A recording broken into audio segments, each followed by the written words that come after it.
اس کے بعد کی آیات میں اللہ تبارک و تعالی نے یہودیوں، عیسائیوں اور مکہ مکرمہ کے بت پرستوں یا عرب کے بت پرستوں کی کچھ خصوصی برائیاں بیان فرمائی ہیں، اور بعض ان میں سے ایسی ہیں جو ان سب میں مشترک ہیں، اور بعض ان میں ایسی ہیں جو ان میں سے کسی خاص گروہ کے تعلق رکھتی ہیں۔ چنانچہ اگلی آیات میں اللہ تبارک و تعالی نے یہ ذکر فرمایا ہے، اعوذ باللہ من الشیطان الرجیم، بسم اللہ الرحمن الرحیم، ومن اظلم ممن منع مساجد اللہ ان یذکر فیہا اسمہ وسعى فی خرابها أولئك ما كان لهم أن يدخلوها إلا خائفين لهم في الدنيا خزي ولهم في الآخرة عذاب عظيم ولله المشرق والمغرب فأينما تولوا فثم وجه الله إن الله واسع عليم وقالوا اتخذ الله ولدا سبحانه بل له ما في السماوات والأرض كل له قانتون بديع السماوات والأرض وإذا قضى أمرا فإنما يقول له كن فيكون وقال الذين لا يعلمون لولا يكلمنا الله أو تأتينا آية كذلك قال الذين من قبلهم مثل قولهم تشابهت قلوبهم قد بينا الآيات لقوم يوقنون إنا أرسلناك بالحق بشيرا ونذيرا ولا تسأل عن أصحاب الجحيم ولن ترضى عنك اليهود ولا النصارى حتى تتبع ملتهم قل إن هدى الله هو الهدى ولئن اتبعت أهواءهم بعد الذي جاءك من العلم ما لك من الله من ولي ولا نصير۔ ان آیات کا ترجمہ یہ ہے کہ اور اس شخص سے بڑا ظالم کون ہوگا جو اللہ کی مسجدوں پر اس بات کی بندش لگا دے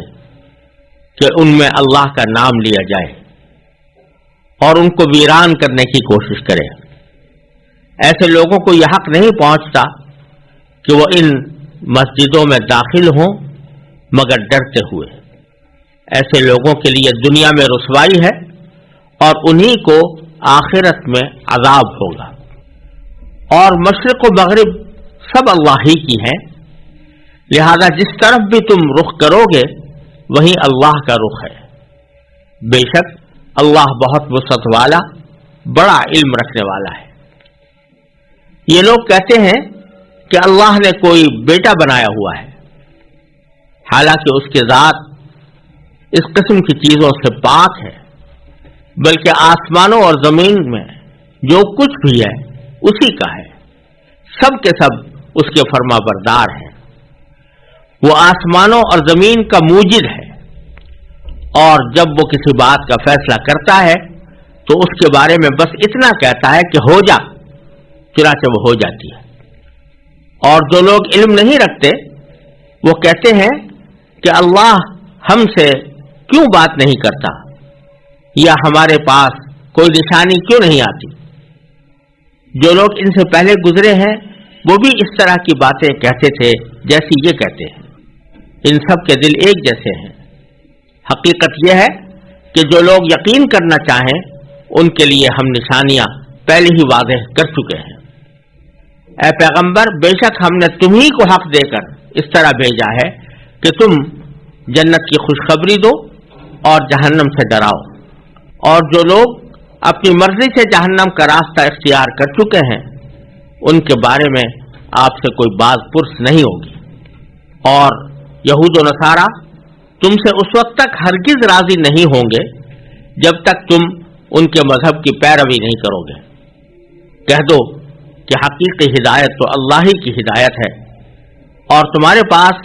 وحی کے ذریعے جو علم آ گیا ہے، اگر کہیں تم نے اس کے بعد بھی ان لوگوں کی خواہشات کی پیروی کر لی تو تمہیں اللہ سے بچانے کے لیے نہ کوئی حمایتی ملے گا نہ کوئی مددگار۔ ان آیتوں میں اللہ تبارک و تعالی نے پہلی آیت میں پچھلے تینوں گروہوں کی ایک مشترک خرابی بیان فرمائی ہے کہ ایک طرف تو یہ لوگ اپنے آپ کو افضل سمجھتے ہیں، یہود اور نصارہ کی بات پیچھے آئی ہے کہ انہوں نے کہا ہے کہ جنت میں ہمارے سوا کوئی داخل نہیں ہوگا، اور مشرکین مکہ اپنے آپ کو کعبے کے پاسبان ہونے کے لحاظ سے افضل قرار دیتے ہیں، لیکن ان کی حالت یہ ہے کہ یہ سب کسی نہ کسی مرحلے پر اللہ کی مسجدوں، اللہ تبارک و تعالیٰ کی عبادت گاہوں کی توہین کے مرتکب ہوئے ہیں اور لوگوں کو اللہ تعالیٰ کی عبادت گاہ میں جانے سے انہوں نے روکا ہے۔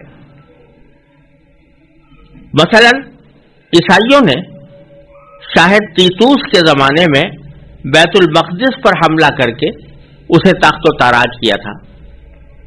اب یہ خود عیسائی تھے اور بیت المقدس کو تخت و تاراج کر رہے تھے، اس کو لوٹ رہے تھے، اس کو برباد کر رہے تھے۔ اسی طرح ابرہہ ایک عیسائی تھا اور یہ کہتا تھا کہ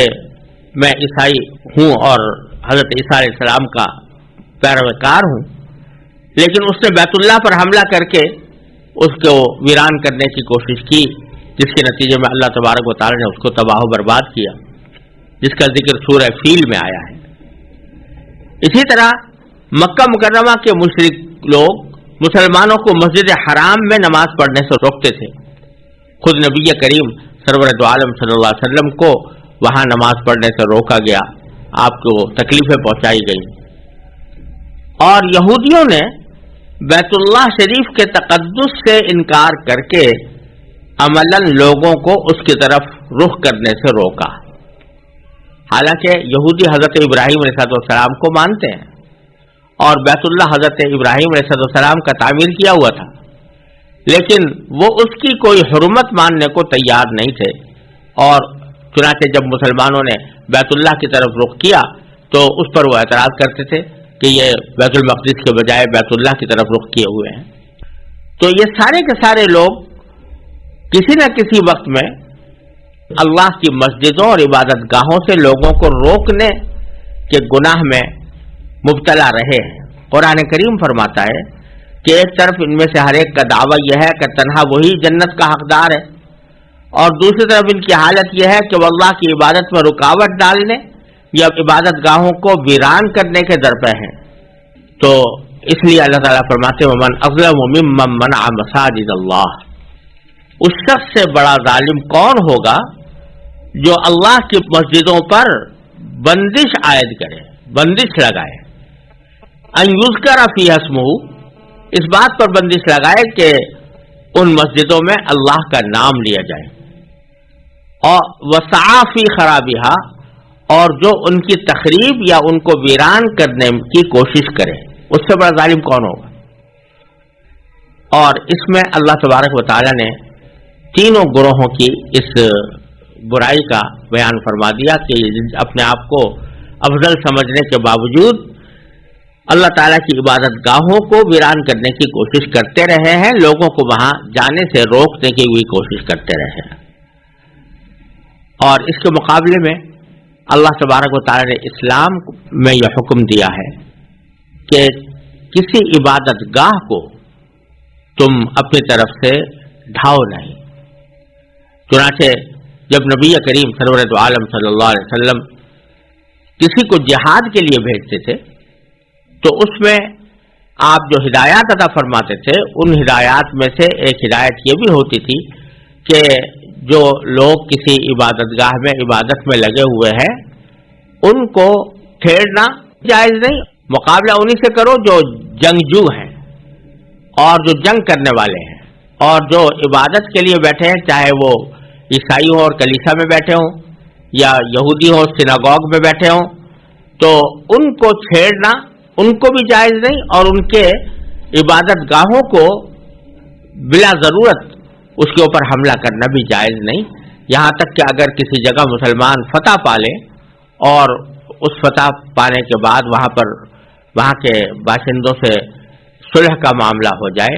تو پھر ان کی مسجدوں کو یا ان کی عبادت گاہوں کو چھیڑنا مسلمانوں کو جائز قرار نہیں دیا گیا. لیکن یہ لوگ مسلمانوں کی مسجدوں کے ساتھ اور مسلمانوں کے عبادت گاہوں کے ساتھ یہ بدترین سلوک کرتے رہے ہیں اور لوگوں کو اس سے روکتے رہے ہیں.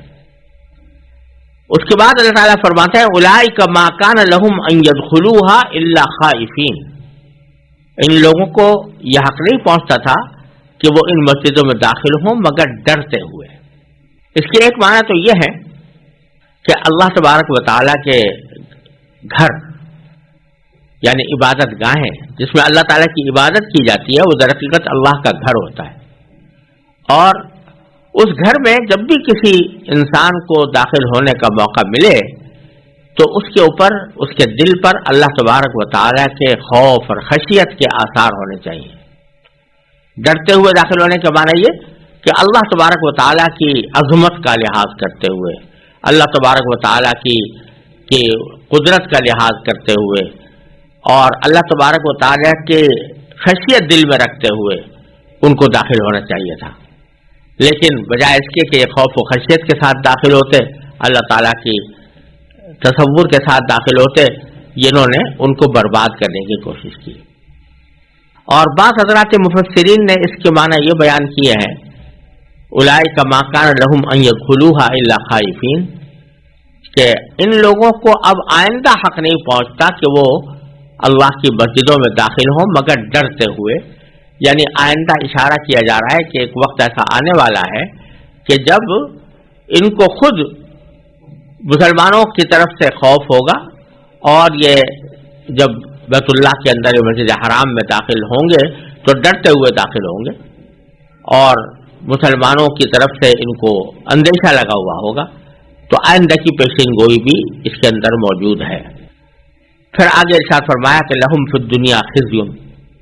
ان کے لیے دنیا میں رسوائی ہے, وَلَهُمْ فِي الْآخِرَةِ عَذَابٌ عَظِيمٌ, اور آخرت میں ان کے لیے زبردست عذاب ہوگا. پھر آگے اللہ تبارک و تعالی نے ایک خاص بنیادی اصول بیان فرمایا ہے.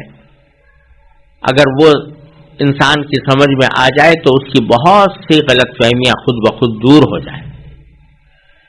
یہودی اور نصرانی یہ لوگ آپس میں جو جھگڑتے تھے اس جھگڑے کی ایک بنیاد یہ بھی تھی کہ ان کے قبلے الگ الگ تھے. حضرت عیسیٰ علیہ السلام جس جگہ پیدا ہوئے بیت اللحم, اس کو عیسائیوں نے اپنا قبلہ بنایا ہوا تھا اور یہودیوں کا قبلہ بیت المقدس تھا. تو کبھی کبھی ان کے درمیان اس بات پر بھی جھگڑے ہوتے تھے کہ تم نے اس کو قبلہ کیوں بنایا ہوا ہے. اور اسی طرح شروع میں جب نبی کریم سرور عالم صلی اللہ علیہ وسلم پر نماز فرض ہوئی اور صحابہ کرام نے نماز پڑھنی شروع کی تو مسلمان اپنا رخ بیت اللہ کی طرف کرتے تھے, یعنی کعبہ شریف کی طرف. اس پر بھی یہودی اعتراض کرتے تھے کہ اب تک جتنے انبیاء کرام آتے رہے ہیں علیہ الصلوۃ والسلام وہ بیت المقدس کا رخ کرتے رہے ہیں, ان کی امتیں بیت المقدس کی طرف رخ کر کے نماز پڑھتی رہی ہیں, اور تم بھی اپنے آپ کو نبوت کے سلسلے کی ایک کڑی قرار دیتے ہو, تو پھر تمہارا رخ بیت المقدس کی طرف کے بجائے بیت اللہ کی طرف کیوں نہیں ہوتا. اس قسم کے اعتراضات وہ کیا کرتے تھے. اللہ تبارک و تعالیٰ اگلی آیت میں یہ بیان فرما رہے ہیں کہ تم لوگوں کو در حقیقت قبلے کی حقیقت ہی کا پتہ نہیں. جب کسی طرف رخ کرنے کے لیے اللہ تعالیٰ کا حکم آ جائے اور اس کو قبلہ قرار دے دیا جائے تو اس کا مطلب یہ نہیں ہوتا کہ اس جگہ میں بذات خود کوئی تقدس یا حرمت ایسی ہے کہ جس کی وجہ سے کچھ بھی ہو جائے اسی طرف رخ کیا جائے گا. کسی بھی جگہ میں کسی بھی انسان میں بذات خود کوئی تقدس نہیں ہوتا, نہ کسی جگہ میں ہوتا ہے, نہ کسی رخ میں ہوتا ہے, نہ کسی جہت میں کوئی خاص تقدس اپنی ذات کے اعتبار سے ہوتا ہے. بلکہ ہوتا کیا ہے کہ جب اللہ تبارک و تعالیٰ کسی جہت کو یا کسی سمت کو مقدس قرار دے دیتے ہیں یا اللہ تبارک و تعالیٰ اس کی طرف رخ کرنے کا حکم دے دیتے ہیں تو اس میں تقدس آ جاتا ہے، پھر اس میں حرمت پیدا ہو جاتی ہے۔ تو اصل چیز اللہ تعالیٰ کا حکم ہے، اللہ تعالیٰ جس طرف حکم دے دیں کہ اس طرف رخ کرو اسی میں تقدس پیدا ہو جائے گا، اور اللہ تعالیٰ فرمائے کہ نہیں اب اس جگہ کے بجائے دوسری جگہ کی طرف رخ کرو تو اس میں تقدس پیدا ہو جائے گا اور پھر اسی کی اطاعت واجب ہو جائے گی۔ لہذا کسی بھی عمل میں یا کسی جہت میں یا کسی سمت میں یا کسی جگہ میں اپنا ذاتی تقدس کوئی نہیں ہے، جو کچھ ہے وہ اللہ تبارک و تعالیٰ کے حکم کی بنا پر ہے۔ لہذا اس پر جھگڑنا کہ اللہ تعالیٰ نے اگر حکم دے دیا کہ بیت المقدس کے بجائے بیت اللہ کی طرف رخ کرو تو اس پر جھگڑنا کہ یہ تم نے کیوں اس بیت المقدس کی بے حرمتی کی اور معاذ اللہ اس کے تقدس کو پامال کیا، یہ بات نہیں ہے، بلکہ بات یہ ہے کہ اللہ تعالیٰ نے پہلے بیت المقدس کی طرف رخ کرنے کا حکم دیا ہوا تھا، اب مسلمانوں کو بیت اللہ کی طرف رخ کرنے کا حکم دے دیا ہے، تو اللہ تبارک و تعالیٰ کے حکم کی تعمیل اصل چیز ہے، نہ یہ کہ کسی خاص جگہ یا کسی خاص جہت میں اپنا ذاتی کوئی تقدس رکھا ہے۔ اور خاص طور سے اس لیے بھی کہ اللہ تبارک و تعالیٰ تو کسی جہت سے سمت سے ماورا ہے، وہ جہت اور سمت سے منزہ ہے، وہ ہر جگہ ہے۔ چنانچہ اللہ تعالیٰ فرماتے ہیں وَلِلَّهِ الْمَشْرِقُ وَالْمَغْرِبُ، اللہ ہی کی ہے مشرق بھی اور مغرب بھی، فَأَيْنَمَا تُوَلُّوا، لہذا جس طرف بھی تم رخ کرو گے فَثَمَّ وَجْهُ اللَّهِ، تو وہی اللہ کا بھی رخ ہے۔ بتلانا یہ منظور ہے کہ اپنی ذات میں کسی جہت کے اندر کوئی تقدس یا حرمت نہیں ہے۔ جب اللہ تبارک و تعالیٰ کسی جہت کی طرف حکم دے دیتے ہیں تو پھر اللہ تبارک و تعالیٰ کے اس حکم کی وجہ سے تقدس آتا ہے۔ اللہ تعالیٰ تو ہر جگہ موجود ہے، ہر سمت میں ہے۔ یہ نہیں کہہ سکتے کہ اگر قبلہ مغرب کی جانب ہے تو اللہ تعالیٰ مغرب کی طرف ہے، یا قبلہ اگر مشرق کی طرف ہو کہیں تو اس کا مطلب یہ نہیں کہ اللہ تعالیٰ مشرق کی طرف ہے، بلکہ وہ تو ہر جگہ ہے۔ جیسے نور پھیلا ہوا ہوتا ہے، اس کی کوئی جہت نہیں ہوتی، وہ اسی طریقے سے اللہ تبارک و تعالیٰ کی کوئی جہت نہیں، کوئی سمت نہیں، وہ ہر جگہ موجود ہیں۔ لہذا اصل بات تو یہ ہے کہ جس طرف بھی رخ کر لو اللہ تعالیٰ کی طرف رخ ہو سکتا ہے، لیکن اللہ تبارک و تعالیٰ بعض اوقات اپنی طرف متوجہ کرنے کے لیے کسی خاص سمت کو متعین فرما دیتے ہیں کہ اس طرف رخ کرو، تو وہ اللہ تعالیٰ کے حکم کی وجہ سے وہ سمت قبلہ بن جاتی ہے۔ تو اب اگر وہی اللہ تعالیٰ کسی وقت اس میں تبدیلی پیدا فرما دے اور کہے کہ اب بیت المقدس کے بجائے بیت اللہ کی طرف قبلہ کرو اور رخ کرو، تو وہی قبلہ بن جائے گی۔ تو اس لیے اینما تولوا فثم وجہ اللہ کے معنی یہ ہے کہ جب ہر جگہ اللہ تعالیٰ موجود ہے تو وہ جس سمت میں بھی چاہے تمہیں رخ کرنے کا حکم دے سکتا ہے، اس کی طرف رخ کر سکتے ہو۔ چنانچہ اسی کا نتیجہ ہے کہ اسی آیت کے تحت یہ بات بھی نبی کریم سرور دو عالم صلی اللہ علیہ وسلم کے ارشادات سے واضح ہوتی ہے کہ اگر فرض کرو کسی ایسی جگہ انسان پہنچا ہوا ہے جہاں اس کو قبلے کی سمت یقینی طور پر معلوم نہیں ہے، فرض کرو صحرا میں ہے، کوئی بتانے والا بھی نہیں ہے، کوئی ایسا آلہ بھی نہیں ہے جس سے وہ یہ پتہ لگا سکے کہ قبلہ کس طرف ہے، اس کو ستاروں سے بھی پتہ لگانا ممکن نہیں ہوتا، سورج سے بھی پتہ لگانا ممکن نہیں ہوتا، عام آدمی ہے۔ تو ایسی صورت میں اللہ تبارک و تعالیٰ کی طرف سے حکم یہ ہے کہ ایسی صورت میں انسان اپنی سی کوشش کر لے، جس کو اصطلاح میں تحری کہتے ہیں، یعنی اپنی سی کوشش کر لے یہ معلوم کرنے کی کہ قبلہ کس سمت میں ہے، خود اپنا ذہن دوڑائے، سورج کے لحاظ سے، چاند کے لحاظ سے، ستاروں کے لحاظ سے، یا اور کوئی اور طریقہ اختیار کر کے کوشش کرے کہ قبلے کی صحیح سمت معلوم ہو جائے۔ کوشش کرنے کے بعد فرض کیجئے کہ وہ ایک نتیجے پر پہنچا کہ قبلہ میرے دائیں جانب ہے اور وہ دائیں جانب رخ کر کے اسے نماز ادا کر لی، تو اللہ تبارک و تعالیٰ کی طرف سے حکم یہ ہے کہ وہ نماز ہو گئی، یہاں تک کہ اگر نماز ختم ہونے کے بعد اس کو پتہ بھی چلے کہ صحیح قبلہ کچھ اور تھا اور میں نے کسی اور طرف رخ کر کے نماز پڑھ لی ہے تو تمام فقہاء کرام اس بات پر متفق ہیں کہ اس کی نماز ہو گئی، اس کو دہرانے کی ضرورت نہیں۔ کیوں؟ اس لیے کہ اینما تولوا فثم وجہ اللہ، جس طرف بھی رخ کر لو اللہ تعالیٰ کا رخ اس طرف ہے۔ تو اللہ تعالیٰ نے البتہ آسانی کی خاطر تمہیں ایک جہت کی طرف متحد ہونے کی خاطر ایک قبلہ بنا دیا ہے، لیکن وہ قبلہ بھی اس طرح ہے کہ جب تک وہ معلوم ہو اس وقت تک اس کی طرف رخ کرو، اور جب اس کا صحیح تعین نہ ہو سکے اور اپنی طرف سے تم نے کوشش کر لی ہو تو جس طرف بھی رخ کر کے نماز پڑھ لو گے نماز تمہاری ہو جائے گی، بعد میں دہرانے کی بھی ضرورت نہیں ہے، اگرچہ یقین ہو کہ میں نے غلط سمت میں نماز پڑھی ہے۔ اسی طرح نفلی نمازوں کے اندر بھی اگر کوئی شخص سواری پر سفر کر رہا ہے، سفر کے دوران وہ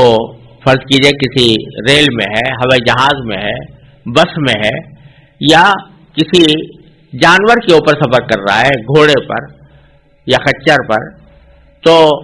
جس طرف بھی سواری جا رہی ہے اسی طرف رخ کر کے اگر وہ نفلی نماز پڑھنا چاہے تو نفلی نماز کی اجازت ہے، اسی لیے کہ فَإِنَّمَا تُوَلُّوا فَثَمَّ وَجْهُ اللَّهِ، جس طرف بھی رخ کر لو گے اللہ تعالیٰ کا رخ ہے۔ تو اللہ تعالیٰ نے نفلی نماز کے اندر یہ چھوٹ دے رکھی ہے کہ کسی طرف بھی رخ کر سکتے ہو، اس میں خاص قبلے کا رخ کرنے کی ضرورت نہیں۔ البتہ فرائض کے لیے ضروری قرار دیا ہے کہ جو فرض نمازیں ہیں یا واجب نمازیں ہیں جیسے وتر کی نماز، تو اس کا ہر حالت میں قبلے کی طرف ہونے کی کوشش ضروری ہے۔ البتہ اگر معلوم نہ ہو سکے باوجود کوشش کے تو پھر جیسا میں نے عرض کیا کہ جس طرف بھی رخ کر کے آدمی نماز پڑھ لے گا تو نماز ہو جائے گی۔ اور پھر اس آیت کے انتہا میں اللہ تبارک و تعالیٰ نے ارشاد فرمایا کہ ان اللہ واسع علیم، بے شک اللہ بہت وسعت والا بڑا علم رکھنے والا ہے۔ وسعت رکھنے والا یعنی وسعت والا کہ اس نے تم کو اتنا مقید نہیں کیا ہے کہ ہر حالت میں تم بالکل بعین ہی قبلے ہی کی طرف رخ کرو، بلکہ اس جیسی حالات میں جیسا میں نے عرض کیا تمہیں یہ وسعت دی ہے کہ تم اپنے گمان کے مطابق جس طرح بھی نماز پڑھ لو گے نماز ہو جائے گی۔ نفلے میں تمہیں وسعت دے دی ہے، تو وسعت اللہ تعالیٰ کے ایک صفت ہے واسع ہونا، وہ وسعت ہے، وہ خود بھی وسعت رکھتا ہے، دوسروں کو بھی وسعت دیتا ہے، اور ساتھ ساتھ علیم بھی ہے یعنی علم رکھنے والا ہے، وہی جانتا ہے کہ کس وقت کس مرحلے پر کن لوگوں کو کس طرف رخ کرنے کا حکم دینا چاہیے۔ تو جب اس نے بیت المقدس کی طرف رخ کرنے کا حکم دیا تھا وہ بھی اپنے علم کے مطابق دیا تھا، اور جب اس نے بیت اللہ کی طرف رخ کرنے کا حکم دیا تو وہ بھی اپنے علم کے مطابق دیا، اس پر کسی کو اعتراض کرنے کا حق نہیں پہنچتا۔ اس کے بعد اللہ تبارک و تعالی نے ان تینوں گروہوں یعنی یہودیوں، عیسائیوں اور مکہ مکرمہ اور عرب کے بت پرستوں کی ایک اور گمراہی کا بیان فرمایا ہے جس میں یہ تینوں کسی نہ کسی حیثیت میں شریک تھے۔ چنانچہ فرمایا وقالوا اتخذ اللہ ولدا، کہ یہ لوگ کہتے ہیں کہ اللہ نے کوئی بیٹا بنایا ہوا ہے، بلکہ اس کا ترجمہ یہ بھی کر سکتے ہیں کہ اللہ نے کوئی اولاد رکھی ہوئی ہے۔ اس میں سے عیسائیوں کے بارے میں تو یہ بات مشہور و معروف ہے کہ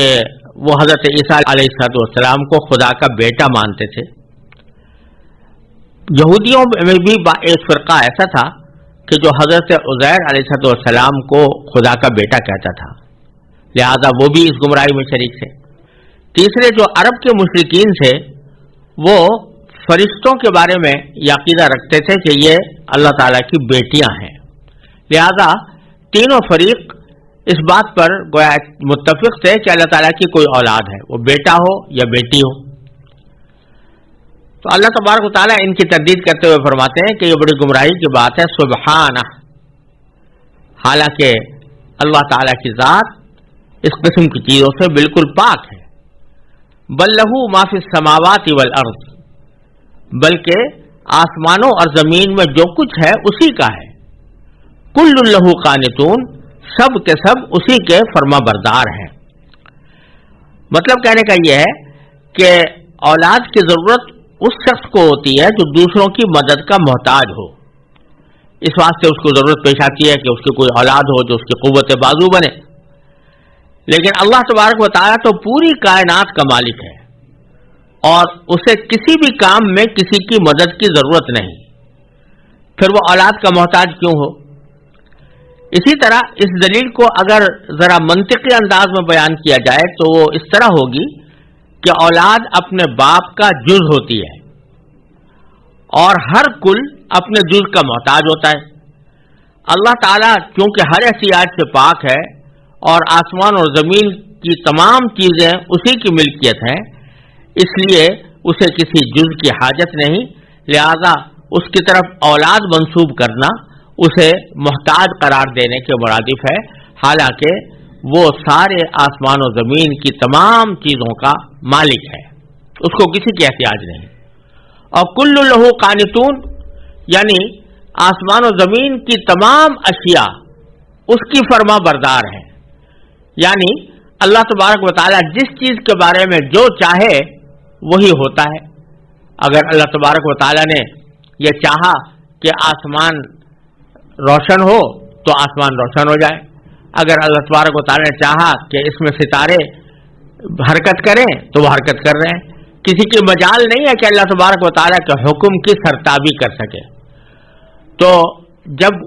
ساری کائنات اس کی مطیع اور فرما بردار ہے کہ جس طرح وہ چاہتا ہے کائنات کو چلاتا ہے،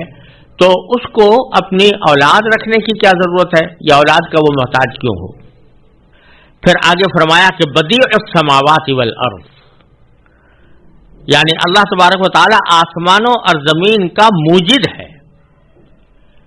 یہاں اللہ تبارک و تعالی نے خالق کے بجائے بدیع کا لفظ استعمال فرمایا ہے. بدیع اصل میں اس ذات کو کہتے ہیں جو کوئی چیز پہلی بار پیدا کرے، جیسے جس کو ہم اردو میں موجد کہتے ہیں. بعد میں اگر کسی نے اس کی نقل اتار لی تو وہ چاہے اس کا بنانے والا کہلائے لیکن موجد نہیں کہلائے گا، بدیع نہیں کہلائے گا. تو اللہ تبارک و تعالی موجد ہے، زمین آسمانوں کا بھی اور زمین کا بھی. تو آسمان اور زمین کا موجد ہونا یعنی جبکہ کوئی چیز کچھ بھی نہیں تھی اللہ تبارک و تعالی نے اس وقت پیدا کیا. تو جو ذات اس بات کی قدرت رکھتی ہے کہ بالکل عدم سے ایک چیز وجود میں لے آئے، تو وہ کسی اولاد کی محتاج کیسے ہو سکتی ہے؟ دنیا میں اگر کوئی شخص کوئی چیز بناتا ہے تو اس کی کوئی بنیاد پہلے سے موجود ہوتی ہے، اس بنیاد کے بغیر کوئی چیز نہیں بنا سکتا. مثلا اگر کسی کو کوئی پھول اگانے ہیں یا پھل اگانے ہیں تو اس کی بنیاد یہ ہے کہ بیج اس کے پاس ہونا چاہیے. بیج ملتا ہے تو اس کے ذریعے وہ پودا بنتا ہے، اس کے ذریعے درخت بنتا ہے. اگر کوئی شخص کوئی آلہ بنانا چاہتا ہے تو اس آلے کے لیے بھی جو خام مال ہے اس کو ملنا چاہیے، وہ خام مال کے بغیر نہیں بنا سکتا. لیکن اللہ تبارک و تعالی اپنی تخلیق میں کسی بھی چیز کا محتاج نہیں، بلکہ وہ عدم سے ایک چیز کو وجود میں لانے والا ہے. اس لیے فرمایا بدیع السماوات والارض واذا قضى امرا فانما يقول له كن فيكون. اور جب وہ کسی بات کا فیصلہ کر لیتا ہے تو اس کے کچھ اسباب حاصل کرنے کی ضرورت نہیں، وہ تو اس کے بارے میں بس اتنا کہتا ہے کہ ہو جا، چنانچہ وہ ہو جاتی ہے. کن کے معنی ہو جا، فیکون یعنی وہ ہو جاتی ہے. اللہ تبارک و تعالیٰ کے صرف حکم سے ایک چیز عدم سے وجود میں آ جاتی ہے، تو پھر اس کو اولاد کی حاجت کیوں ہو؟ اس کے بعد اللہ تبارک و تعالیٰ نے مشرکین مکہ یا عرب کے بت پرستوں کی ایک بات نقل کی ہے جو وہ نبی کریم سرور دو عالم صلی اللہ علیہ وسلم کی رسالت کا انکار کرتے ہوئے کہا کرتے تھے. تو فرمایا کہ وقال الذین لا یعلمون، وہ لوگ جن کے پاس علم نہیں ہے. اور جیسا کہ پچھلی آیتوں میں گزرا ہے کہ اس سے مراد مشرکین عرب ہیں، کیونکہ اللہ تبارک و تعالیٰ ان کو امی فرماتا ہے یا یہ فرماتا ہے جن کے پاس علم نہیں ہے، کیونکہ وہ کسی آسمانی کتاب کے قائل نہیں تھے، ان کے اوپر براہ راست قرآن سے پہلے کوئی کتاب نہیں اتری تھی. اس واسطے اللہ تعالیٰ ان کا ذکر اس طرح فرماتے ہیں کہ وہ لوگ جو علم نہیں رکھتے تھے، وہ یہ کہتے ہیں کہ لولا یکلمنا اللہ، کہ ایسا کیوں نہیں ہوتا کہ اللہ تعالی ہم سے براہ راست کلام کرے، یعنی یہ کیا ضرورت ہے کہ اللہ تبارک و تعالی نے ایک پیغمبر کے اوپر وحی نازل کی اور اس کے ذریعے سے ہمیں احکام پہنچا رہے ہیں، ہم سے براہ راست اللہ تعالیٰ کیوں ہم کلام نہیں ہوتا؟ او تأتینا آیا، یا ہمارے پاس کوئی نشانی براہ راست کیوں نہیں آ جاتی؟ نشانی سے مراد یہ ہے کہ کوئی ایسا معجزہ جو ہم مانگ رہے ہیں وہ معجزہ ہمیں کیوں نہیں دکھایا جا رہا؟ باری تعالیٰ فرماتے ہیں کذالک قال الذین من قبلہم مثل قولہم، یہ جو لوگ جس طرح کی باتیں کر رہے ہیں یہ ان کی کوئی نئی بات نہیں ہے، اس سے پہلے جو لوگ گزرے ہیں وہ بھی اپنے انبیاء کرام علیہ والسلام سے اس قسم کی باتیں کہتے چلے آئے ہیں۔ تشابہت قلوبہم، ان کے دل ایک جیسے ہیں کہ جو ان کے دل میں خیال آتے تھے وہ ان کے دل میں بھی آتے ہیں۔ قد بینا الآیات لقوم یوقنون، حقیقت یہ ہے کہ جو لوگ یقین کرنا چاہیں ان کے لیے ہم نے نشانیاں پہلے ہی واضح کر دی ہیں۔ مطلب کہنے کا یہ ہے کہ وہ جو یہ کہہ رہے ہیں کہ اللہ تبارک و تعالی ہم سے کیوں کلام نہیں کرتا، تو اس کا جواب یہ ہے کہ اللہ تبارک و تعالی کے کلام کو براہ راست سننے کی ہر ایک شخص کے اندر طاقت نہیں، یہ ممکن نہیں ہے کہ جتنے انسان پیدا ہوں ان سے اللہ تعالیٰ براہ راست ہم کلام ہوا کرے۔ ایک تو اس وجہ سے کہ ہر انسان میں یہ طاقت نہیں ہے کہ وہ اللہ تبارک و تعالیٰ کا کلام سن سکے، اور جیسا کہ سورہ شورا کے اندر اللہ تبارک و تعالیٰ نے فرمایا کہ اسی لیے اللہ تبارک و تعالیٰ کسی پردے کی پیچھے، یہاں تک بنی اسرائیل کی مختلف بدعنوانیوں کا جو تذکرہ فرمایا گیا ہے، جن میں یہودی بھی داخل ہیں اور نصرانی یا عیسائی بھی داخل ہیں، اور ساتھ ساتھ ان کے اوپر تنقید بھی کی گئی ہے، ان کو وعیدیں بھی سنائی گئی ہیں، اور ان کے برے انجام سے بھی ان کو باخبر کیا گیا ہے۔ ان تمام آیتوں سے اللہ تبارک و تعالی جو کچھ بیان فرما رہے ہیں وہ یہود و نصارہ یا بنی اسرائیل کی اکثریت سے تعلق رکھتا تھا، لیکن چونکہ اللہ تبارک و تعالی کے یہاں انصاف ہے، اس لیے ساتھ ہی اللہ تبارک و تعالی یہ بھی بیان فرمانا چاہتے ہیں کہ یہ ساری بدعنوانیاں تمام بنی اسرائیل میں نہیں ہیں، یعنی بنی اسرائیل سب ایک جیسے نہیں ہیں جو ان بدعنوانیوں میں شامل اور شریک ہوں، بلکہ ان میں کچھ حضرات ایسے بھی ہیں جو حق کے طلبگار ہیں اور حق کو پسند کرتے ہیں اور حق کو قبول کرتے ہیں۔ چنانچہ اگلی آیت میں ان کا بیان ہے، اور اس کے بعد پھر ایک تمام بنی اسرائیل کو ایک نصیحت کی گئی ہے جو اس سلسلہ کلام کے شروع میں بھی فرمائی گئی تھی۔ چنانچہ آگے کی جو آیات ہیں ان کو میں تلاوت کرتا ہوں اور ان کا ترجمہ پیش کر کے پھر ان کے بارے میں کچھ گزارشات عرض کروں گا۔ اعوذ باللہ من الشیطان الرجیم، بسم اللہ الرحمن الرحیم۔ الذین آتیناہم الکتاب یتلونہ حق تلاوتہ اولئک یؤمنون بہ ومن یکفر بہ فاولئک هم الخاسرون۔ یا بنی اسرائیل اذکروا نعمتی التی انعمت علیکم وانی فضلتکم علی العالمین واتقوا یوما لا تجزی نفس عن نفس شیئا ولا يقبل منها عدل ولا تنفعها شفاعة ولا هم ينصرون۔ جن لوگوں کو ہم نے کتاب دی جبکہ وہ اس کی تلاوت اس طرح کرتے ہوں جیسا اس کی تلاوت کا حق ہے، تو وہ لوگ ہی در حقیقت اس پر ایمان رکھتے ہیں، اور جو اس کا انکار کرتے ہوں تو ایسے ہی لوگ نقصان اٹھانے والے ہیں۔ اے بنی اسرائیل، میری وہ نعمت یاد کرو جو میں نے تم کو عطا کی تھی، اور یہ بات یاد کرو کہ میں نے تم کو سارے جہانوں پر فضیلت دی تھی، اور اس دن سے ڈرو جس دن کوئی شخص بھی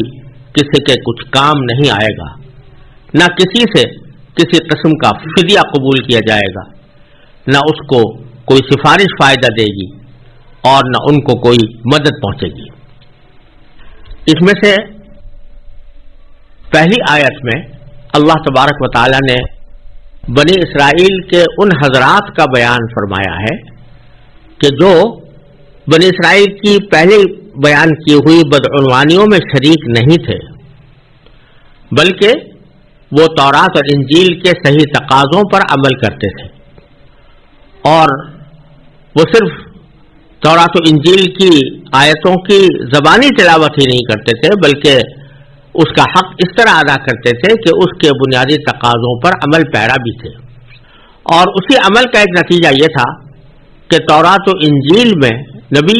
آخر الزماں صلی اللہ علیہ وسلم کی تشریف آوری کی جو بشارتیں دی گئی تھی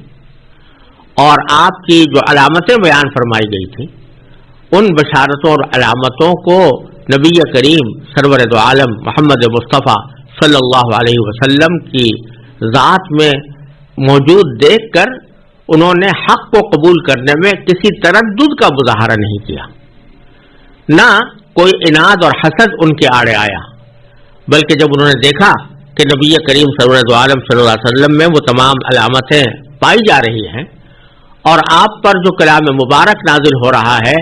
وہ یقیناً اللہ تبارک و تعالیٰ کا کلام ہے، جو متعدد ذرائع سے اللہ تعالیٰ کی وحی ہونا جس کا ثابت ہو چکا ہے، تو انہوں نے نبی کریم سرور عالم صلی اللہ علیہ وسلم پر ایمان لانے میں کوئی پس و پیش نہیں کی۔ تو اللہ تعالیٰ فرما رہے ہیں کہ اگرچہ زبانی دعویٰ تو سارے بنی اسرائیل یہ کرتے ہیں کہ ہم اللہ کی کتاب کی تلاوت کرتے ہیں، یعنی تورات کی یا انجیل کی، لیکن چونکہ وہ اس کے تقاضوں پر عمل پیرا نہیں ہے، لہذا وہ تلاوت کا حق ادا نہیں کر رہے ہیں۔ جو لوگ حق ادا کرتے ہیں وہ پھر نبی کریم صلی اللہ علیہ وسلم پر ایمان بھی لاتے ہیں۔ تو الذین آتیناہم الکتاب، وہ لوگ جن کو ہم نے کتاب دی،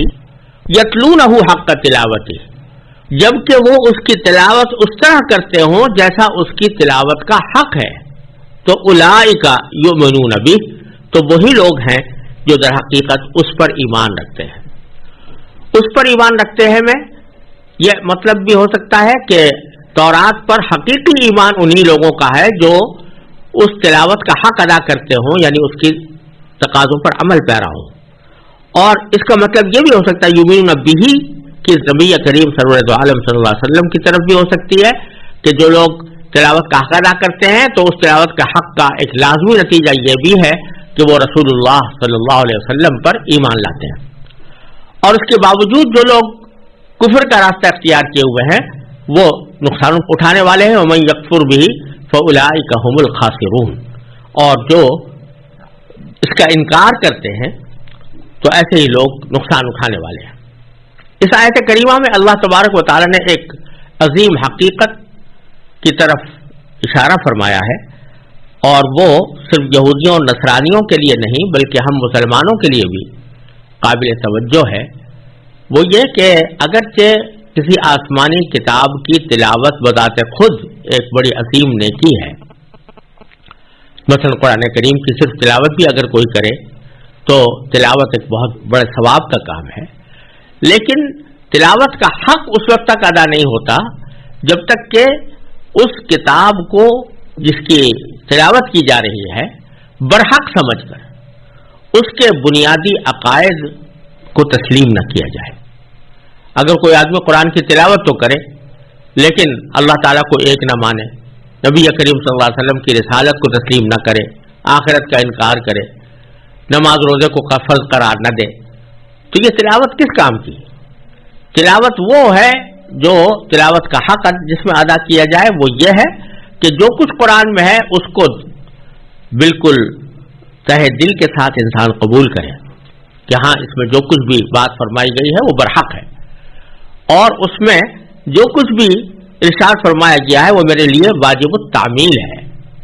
میں کہیں غلطی کر جاؤں، اپنے نفس کے تقاضے سے کہیں بہک جاؤں یا کوئی گناہ مجھ سے سرزد ہو جائے وہ الگ بات ہے، لیکن میں اس کو گناہ ہی سمجھوں گا اور اللہ تعالیٰ کی بیان کی ہوئی ہدایات پر کو برحق مانوں گا۔ جب تک کہ آدمی کے دل میں یہ ایقان نہ ہو، جب تک کہ یقین نہ ہو، اس وقت تک وہ تلاوت کا حق ادا نہیں کرتا۔ تو اللہ تبارک و تعالیٰ فرما رہے ہیں کہ اگرچہ تورات اور انجیل کی تلاوت تو سارے بنی اسرائیل کرتے ہیں لیکن اس کا حق ادا نہیں کرتے، کیونکہ تورات اور انجیل کی سب سے بڑی اہم بنیادی تعلیم جس سے پوری تورات اور انجیل بھری ہوئی ہے وہ یہ تھی کہ اللہ جل جلالہ کے سوا کسی کو بھی اپنا معبود قرار نہ دیا جائے، نہ کسی کو اللہ تعالیٰ کے ساتھ شریک ٹھہرایا جائے، نہ کسی کو اللہ کا بیٹا قرار دیا جائے۔ چنانچہ پوری تورات اور انجیل میں تعلیم توحید کی جگہ جگہ جگہ موجود ہے کہ اللہ تبارک و تعالیٰ کو ایک مانو، خداوند ایک ہی خداوند ہے، اس کے ساتھ کوئی شریک نہیں ہے۔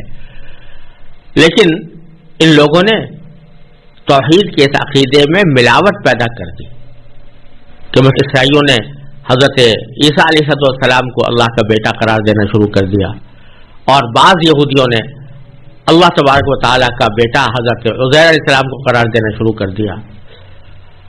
تو ان ملاوٹوں کے نتیجے میں جو توحید کا جو سب سے پہلا تقاضا تھا، جو اس تورات اور انجیل کے تعلیمات کا سنگ بنیاد تھا، اسی کا انکار کر دیا۔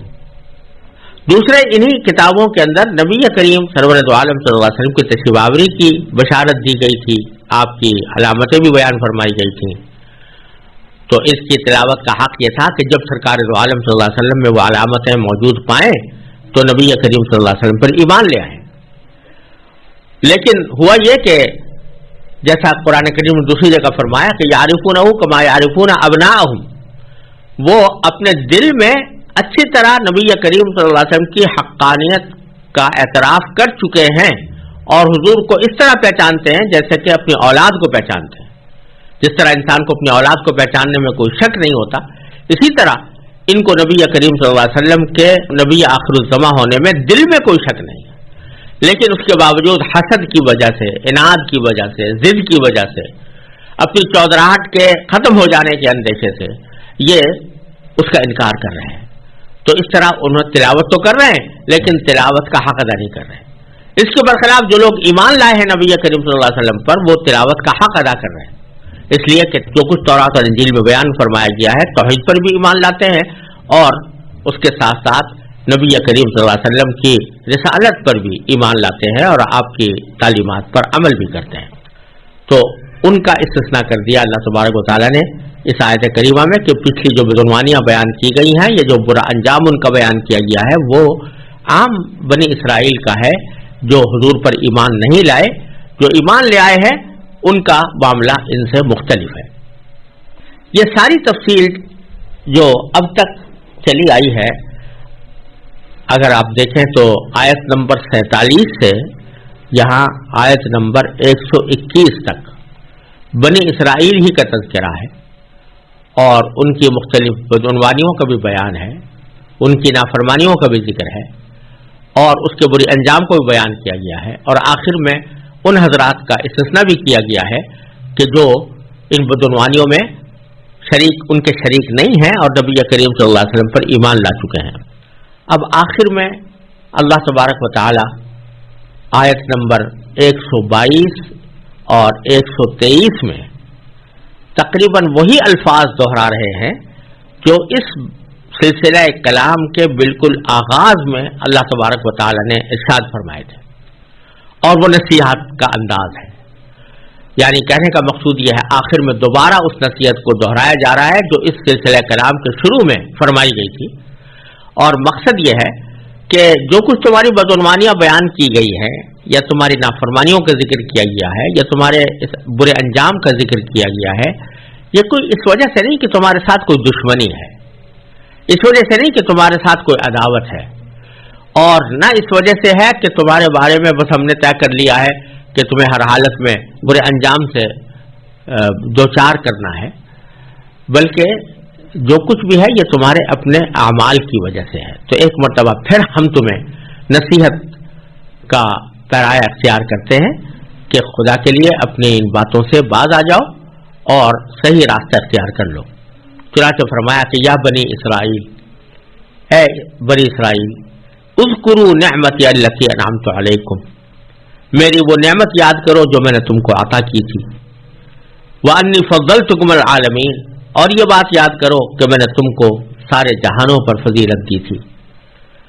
اور واتقوا یوما، اور اس دن سے ڈرو جس دن لا تجزی نفس عن نفس شیئا، کہ جس دن کوئی شخص بھی کسی کے کچھ کام نہیں آئے گا. ولا يقبل منها عدل،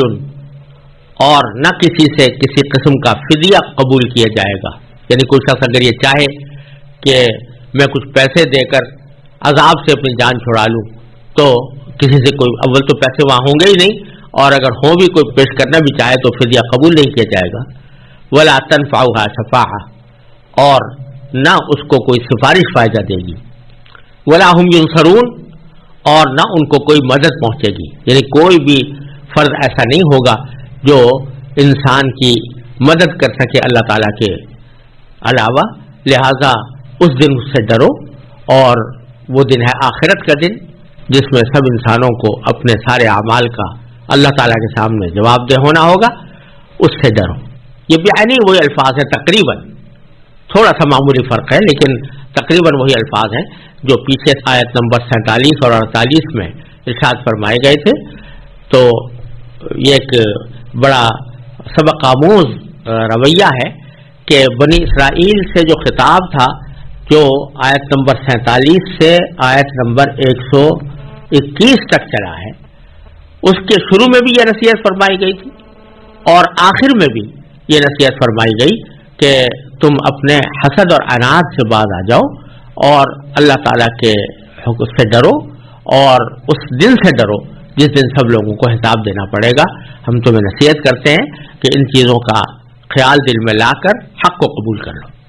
یہاں تک بنی اسرائیل کے سلسلے کی جو باتیں تھیں وہ اس آیت کے اوپر پوری ہو گئی ہیں. آیت نمبر 123 پر یہ سلسلہ کلام ختم ہوا ہے. آگے پھر حضرت ابراہیم علیہ السلام کا بیان ہے اور اس کے کچھ حالات اور واقعات اگلی آیتوں میں شروع ہو رہے ہیں. اور پچھلی آیتوں سے ان واقعات کا دو طرح گہرا تعلق ہے. ایک بات تو یہ ہے کہ یہودی، عیسائی اور عرب کے بت پرست، یعنی تینوں گروہ جن کا ذکر پیچھے آیا ہے، سب کے سب حضرت ابراہیم علیہ السلام کو اپنا پیشوا مانتے تھے. مگر ہر گروہ یہ دعویٰ کرتا تھا کہ وہ اس کے مذہب کے حامی تھے. مثلا یہودی کہتے تھے کہ وہ یہودی تھے، نصرانی کہتے تھے کہ وہ نصرانی تھے، اور مشرکین مکہ کہتے تھے کہ ہمارے مذہب کے قائل تھے.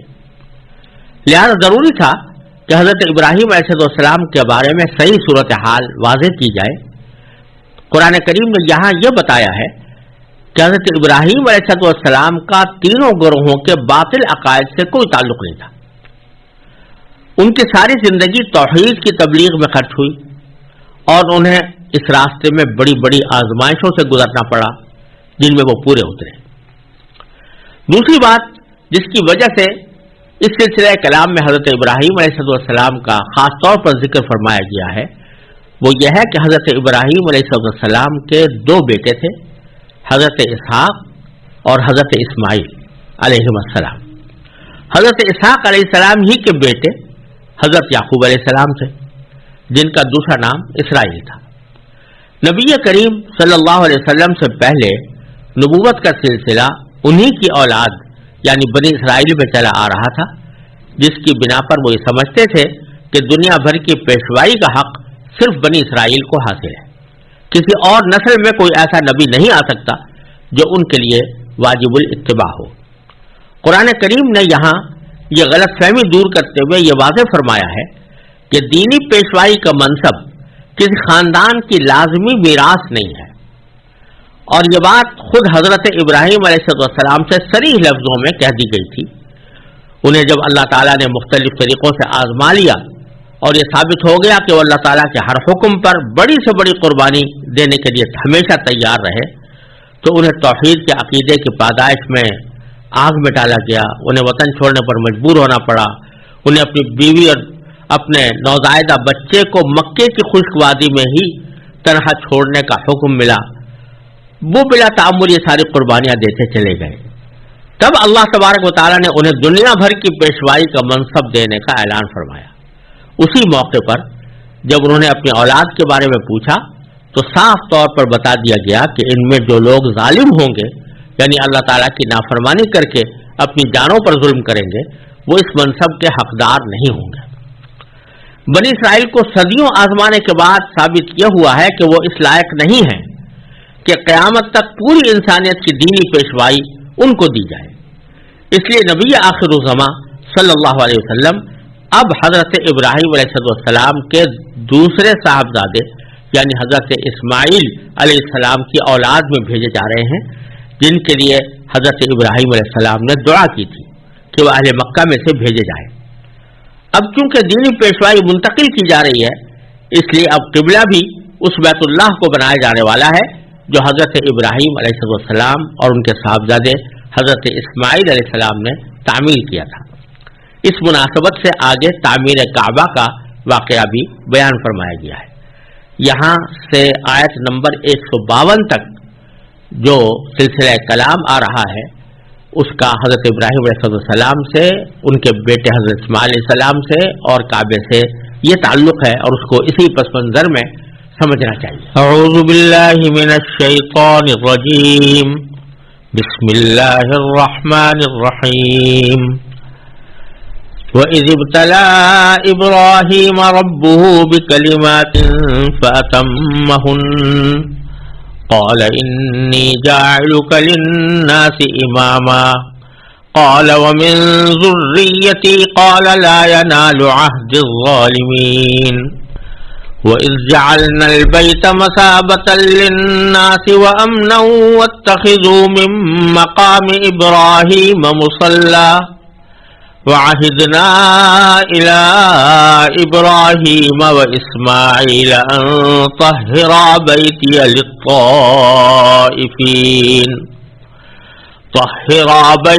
للطائفين والعاكفين والركع السجود وإذ قال إبراهيم رب اجعل هذا بلدا آمنا وارزق أهله من الثمرات من آمن منهم بالله واليوم الآخر قال ومن كفر فأمتعه قليلا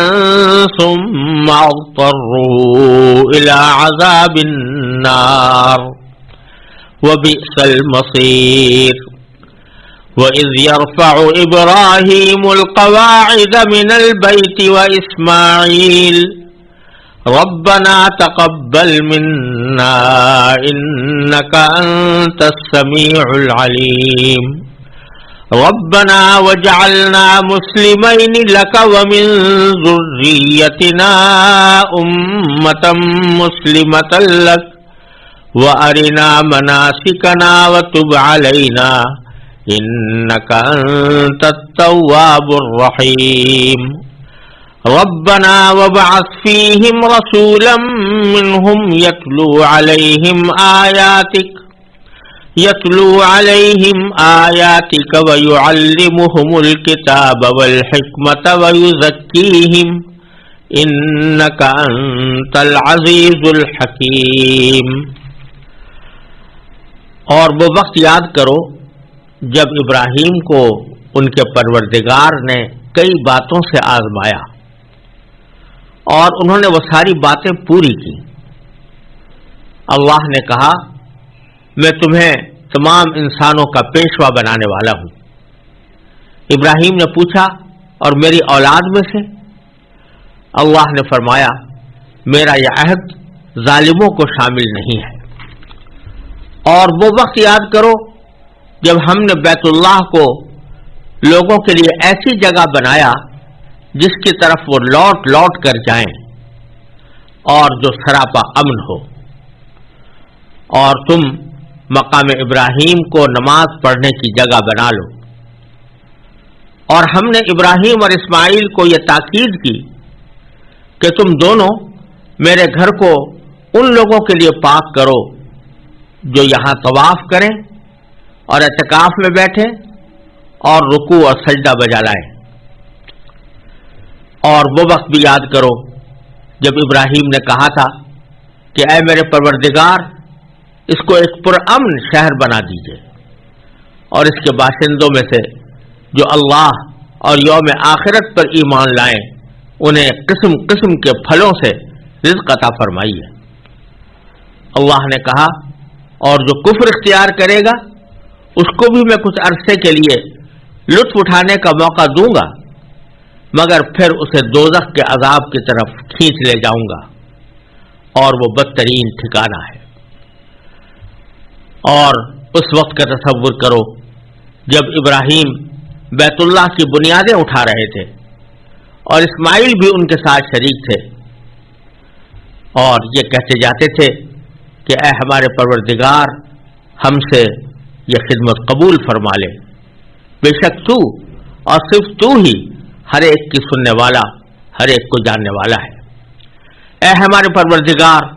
ہم دونوں کو اپنا مکمل فرما بردار بنا لے، اور ہماری نسل سے بھی ایسی امت پیدا کر جو تیری پوری تابع دار ہو، اور ہم کو ہماری عبادتوں کے طریقے سکھا دے، اور ہماری توبہ قبول فرما لے، بے شک تو اور صرف تو ہی معاف کر دینے کا خوگر، بڑی رحمت کا مالک ہے۔ اور ہمارے پروردگار ان میں ایک ایسا رسول بھی بھیجنا جو انہی میں سے ہو، جو ان کے سامنے تیری آیتوں کی تلاوت کرے، انہیں کتاب اور حکمت کی تعلیم دے، اور ان کو پاکیزہ بنائے۔ بے شک تیری اور صرف تیری ذات وہ ہے جس کا اقتدار بھی کامل ہے، جس کی حکمت بھی کامل ہے۔ ان آیات کریمہ میں اللہ تبارک و تعالی نے سب سے پہلے تو حضرت ابراہیم علیہ السلام کی قربانیوں کا ذکر فرمایا ہے کہ اللہ تبارک و تعالی نے ان کی کس کس طرح آزمائش کی اور کس طرح وہ آزمائشوں میں پورے اترے، اور اس کے بعد پھر ان کا ایک عظیم کارنامہ جو بیت اللہ شریف کی اثر نو تعمیر کی شکل میں سامنے آیا، اس کا اللہ تبارک و تعالی نے بڑے مؤثر انداز میں ذکر فرمایا ہے۔ سب سے پہلے یہ فرمایا کہ وَإِذِ ابْتَلَىٰ إِبْرَاهِيمَ رَبُّهُ بِكَلِمَاتٍ فَأَتَمَّهُنَّ، یعنی وہ وقت یاد کرو جب ابراہیم علیہ السلام کی ان کے پروردگار نے آزمائش کی تھی کچھ باتوں کے ذریعے، اور پھر اس کا نتیجہ یہ بتایا کہ فَأَتَمَّهُنَّ، یعنی حضرت ابراہیم علیہ السلام نے ان ساری باتوں کو پورا کر دکھایا۔ پہلی بات تو یہاں یہ سمجھنے کی ہے کہ اس آزمائش کا مقصد کیا تھا۔ ظاہر بات ہے کہ حضرت ابراہیم علیہ السلام کے پیدا کرنے والے اللہ تبارک و تعالی ہی تھے، اور امتحان کا عام طور پر مقصد یہ ہوا کرتا ہے کہ کسی شخص کے بارے میں اس کی قابلیت کا علم نہیں ہے تو اس کا علم حاصل کرنے کے لیے اس کا امتحان لیا جاتا ہے یا اس کو آزمائش میں مبتلا کیا جاتا ہے۔ ظاہر ہے کہ حضرت ابراہیم علیہ السلام کے بارے میں اللہ تبارک و تعالیٰ کو پورا علم تھا، اللہ تبارک و تعالیٰ نے ہی ان کو پیغمبری کے لیے منتخب فرمایا تھا، پھر ان کی آزمائش کا مطلب کیا؟ تو اس سوال کا جواب خود اللہ تبارک و تعالیٰ نے اسی جملے میں یہ دیا ہے کہ آزمائش کرنے والا کون تھا؟ ربہ، ان کا رب، ان کا پروردگار۔ اور یہاں اللہ تبارک و تعالیٰ نے اپنا براہ راست نام اللہ کا نام لینے کے بجائے رب کا لفظ استعمال فرمایا، اور اس سے اشارہ اس طرف فرمایا گیا کہ رب کہتے ہیں اس ذات کو جو کسی کی تربیت کرے، جسے جو کسی کو پالے پوسے اور اس کی تربیت کرے۔ تو یہاں ربہ کا لفظ استعمال کر کے اللہ تبارک و تعالیٰ نے یہ واضح فرما دیا کہ ابراہیم علیہ السلام کو جو ان آزمائشوں سے گزارا گیا وہ در حقیقت ان کی تربیت کا ایک حصہ تھا۔ ان کو اللہ تبارک و تعالیٰ ایک اعلیٰ مقام تک پہنچانے کے لیے ان کی تربیت فرما رہے تھے، اور ان تربیتوں کا ایک حصہ وہ آزمائشیں تھیں جن میں ان کو ڈالا گیا۔ ان کی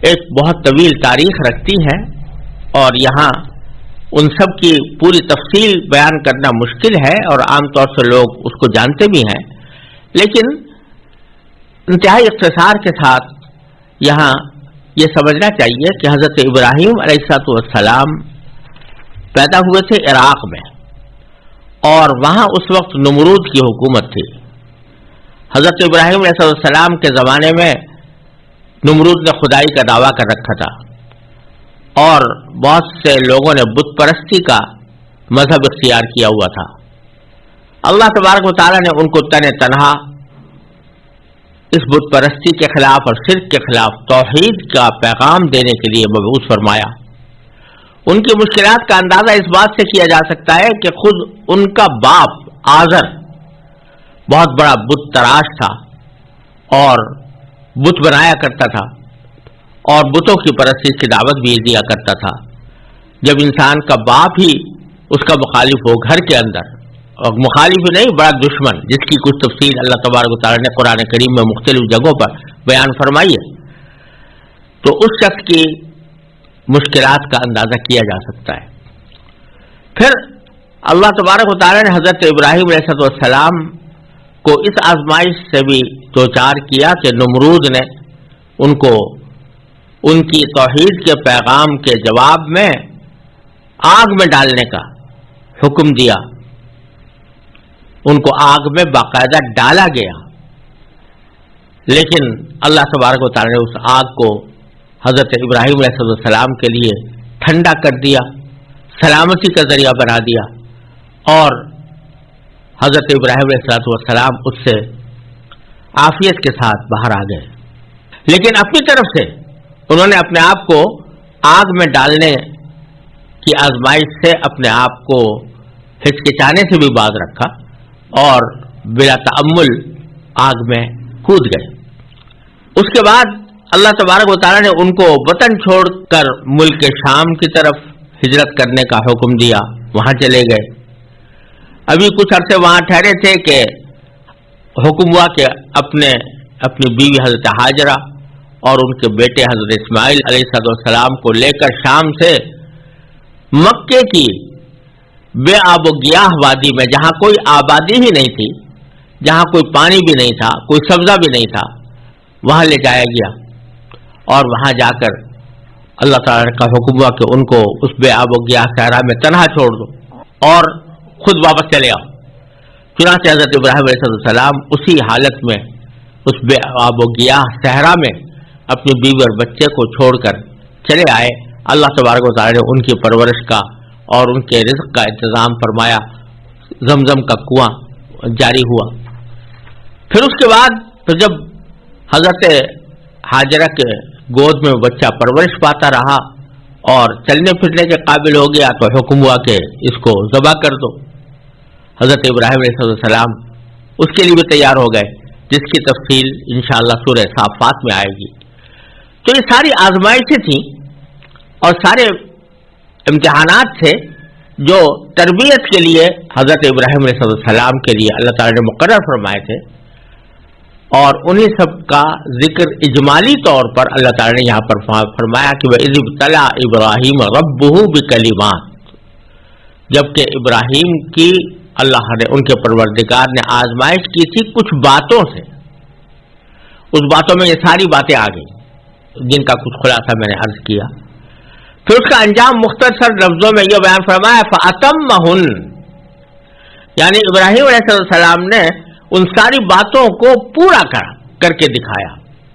یعنی جو جو کام ان کے سپرد کیا گیا تھا وہ انہوں نے پورا کیا، جو قربانی ان سے مانگی گئی تھی وہ پورے طور پر انہوں نے دی، جس آزمائش میں ان کو ڈالا گیا تھا اس آزمائش پر پورے اترے۔ یہ ایک لفظ میں اللہ تبارک و تعالیٰ نے ان کے عظیم مقام کا اظہار فرما دیا کہ ہم نے ان کو طرح طرح سے آزمائشوں میں مبتلا کیا، لیکن ان سب میں وہ پورے اترے، انہوں نے ان سب کو پورا کر دیا۔ جب یہ پورا کر دیا تو اس کے بعد اللہ تبارک و تعالیٰ نے ان کو انعام کے طور پر یہ فرمایا کہ قال انی جاعلک للناس اماما، یعنی یہ فرمایا کہ میں تمہیں تمام انسانوں کا پیشوا بنانے والا ہوں، تمام انسانوں کا امام بنانے والا ہوں۔ امام کے معنی عربی زبان میں پیشوا کے آتے ہیں، یعنی وہ شخص کہ جو سب کا سردار ہو اور سب لوگوں کو اس بات کا حکم دیا گیا ہو کہ اس کے احکام کی تعمیل کریں، اس کو امام کہتے ہیں۔ چنانچہ امام کا ایک محدود مفہوم تو یہ ہے، جیسا کہ مسجدوں میں ہوتا ہے کہ جب نماز جماعت ادا کی جاتی ہے تو جو شخص نماز پڑھاتا ہے وہ امام کہلاتا ہے، اس لیے کہ سارے مقتدی اسی کی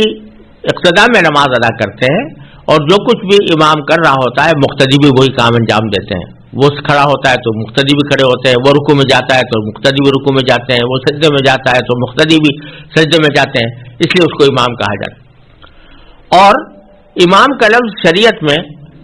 اور فقہ میں کسی اسلامی ریاست کے امیر کے لیے بھی بولا جاتا ہے کہ وہ سربراہ ہے کسی ملک کا یا کسی اسلامی ریاست کا، تو اس کو بھی امام کہا جاتا ہے۔ اور تیسرا معنی اس کا یہ ہے کہ جو دوسروں کی رہنمائی کرے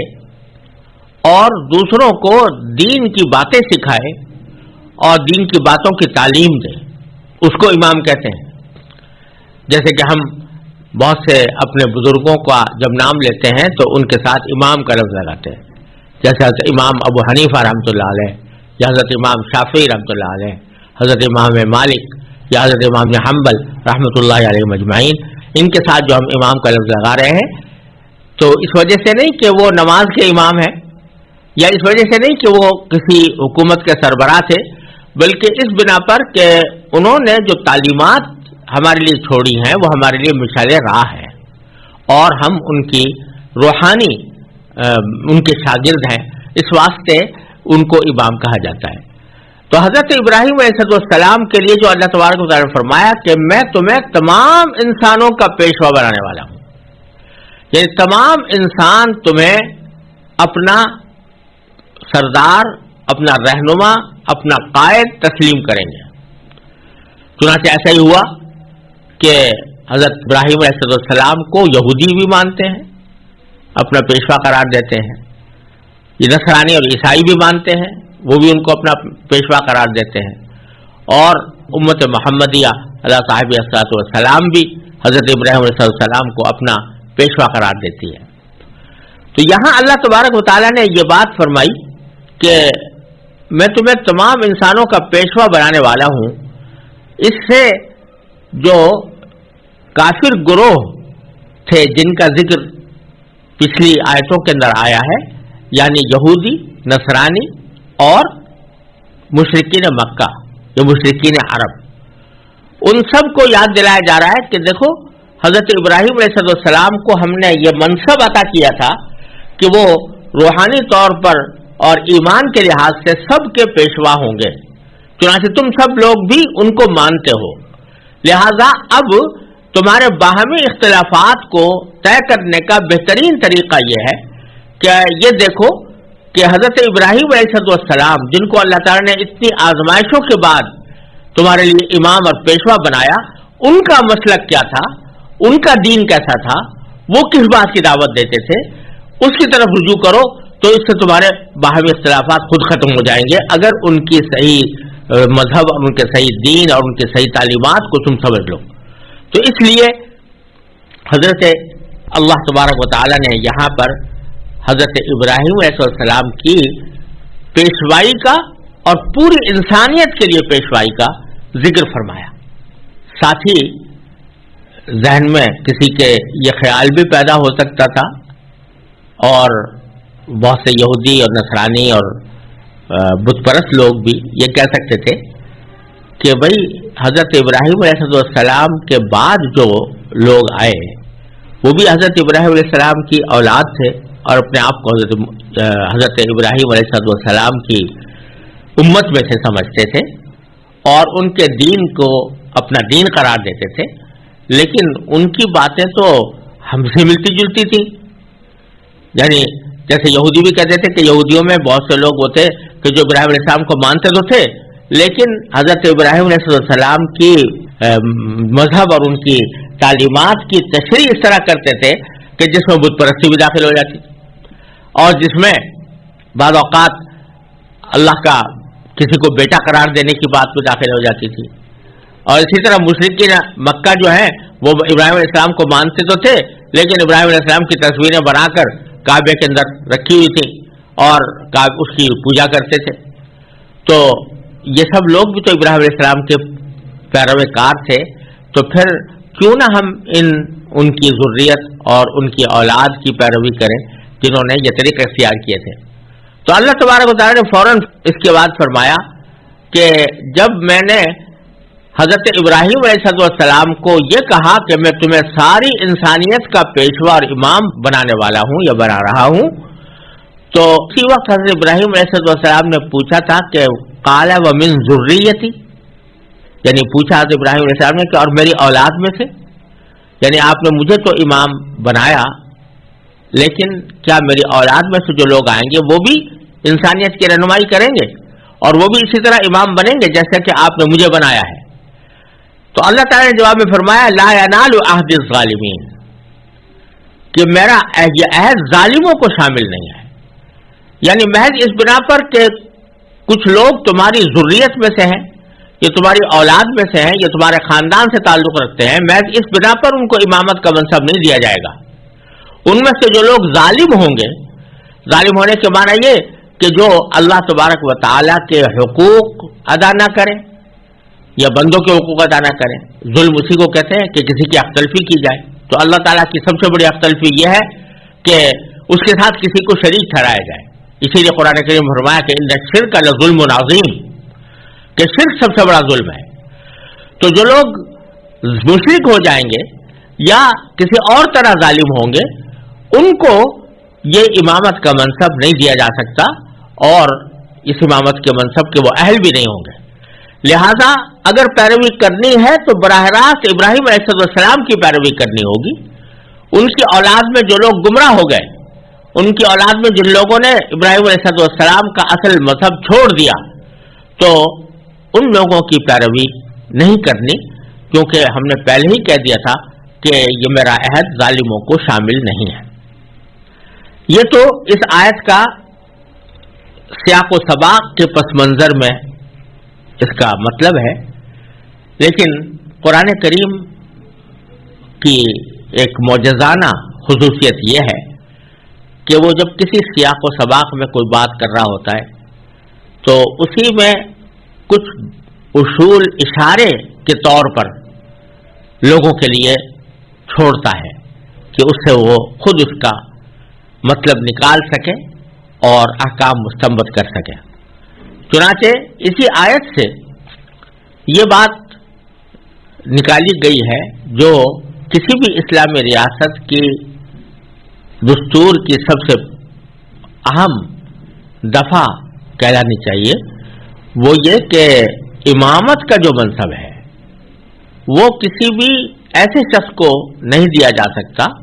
جو ظالم ہو. اب ظالم ہونے کے اندر سب سے بڑا ظلم جیسا میں نے عرض کیا یہ ہے کہ مشرک ہو، اور اگر مشرک نہ ہو تو کم از کم اگر فرض کرو کہ وہ حقوق العباد پامال کرتا ہے یا دوسرے حقوق اللہ کو پامال کرتا ہے، وہ اس بات کا اہل نہیں ہے کہ اس کو امام بنایا جائے. اور امام تینوں معنی میں، یعنی نہ وہ اس لائق ہے کہ اس کو نماز میں امام بنایا جائے، نہ وہ اس لائق ہے کہ اس کو کسی ریاست کا سربراہ بنایا جائے، نہ وہ اس لائق ہے کہ وہ روحانی پیشوا کہلائے یا لوگوں کی دینی رہنمائی کرے. تو اس نے یہ بات بتا دی کہ جب کوئی شخص یا تو مشرک ہو یا بدعمل ہو، یعنی اللہ تبارک و تعالیٰ اور اللہ کے رسول صلی اللہ علیہ وسلم کے احکام پر عمل نہ کرتا ہو، تو ایسے شخص کو اپنے اختیار سے نہ امام بنانا چاہیے نماز میں، نہ اس کو اپنے اختیار سے کسی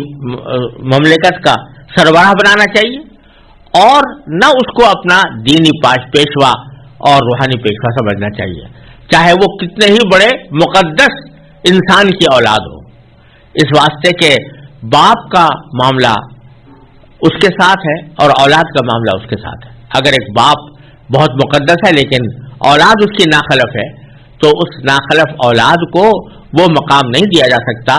جو اللہ تعالیٰ نے باپ کو عطا فرمایا تھا. یہ ایک اہم نقطہ اس آیت کریمہ نے واضح کر دیا ہے، اور اس سے یہ بات بھی واضح ہو گئی کہ اہمیت اسلام میں کسی شخص کے نسب کی نہیں ہے کہ فلاں نسب سے تعلق رکھتا ہے، فلاں کا بیٹا ہے، بلکہ اصل اہمیت اس کے اپنے عقیدے اور اس کے اپنے عمل اور اس کے کردار کی ہے. وہ اگر اچھا ہے تو بے شک اس کو کوئی مناسب منصب دیا جا سکتا ہے، لیکن اگر وہ اس معاملے میں کوتاہ ہے تو پھر اس کو ان میں سے کوئی منصب دینے کا کوئی جواز نہیں ہے.